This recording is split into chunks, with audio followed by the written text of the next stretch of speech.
I'm giving this talk because Islam is imposing itself upon us. I'm 63 years old.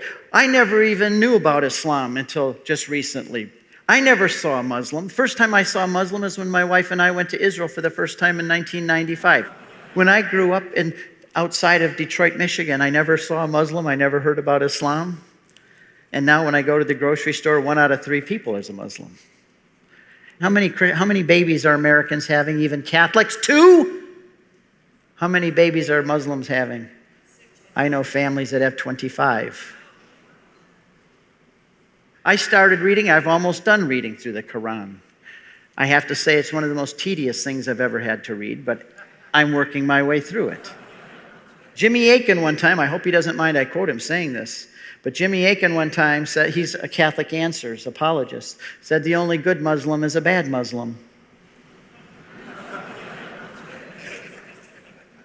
The only good Muslim that we think is good, our nice neighbor, the person that sits in the cubicle next to us, we say they're a nice Muslim because they're really not practicing what the Quran says.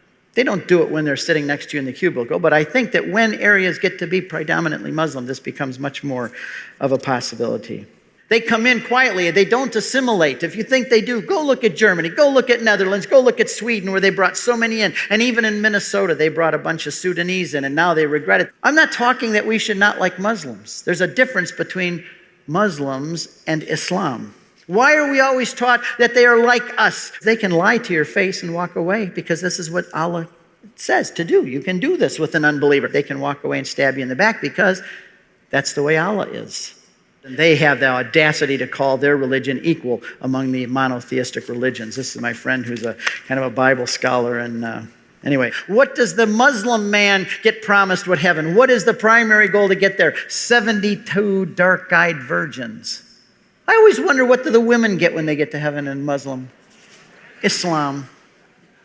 What's prepared for the women in heaven? This is what I mean. It's a very male-oriented religion, and it's all about carnality. And it is a political ideology, and they want to have the whole world under Allah as a theocracy. I think that we need to teach our children. We need to learn more about what it is. I have a vested interest. I have 15 grandkids and 1 on the way. I tell my kids, I want you to raise my grandchildren to be martyrs. Thank you.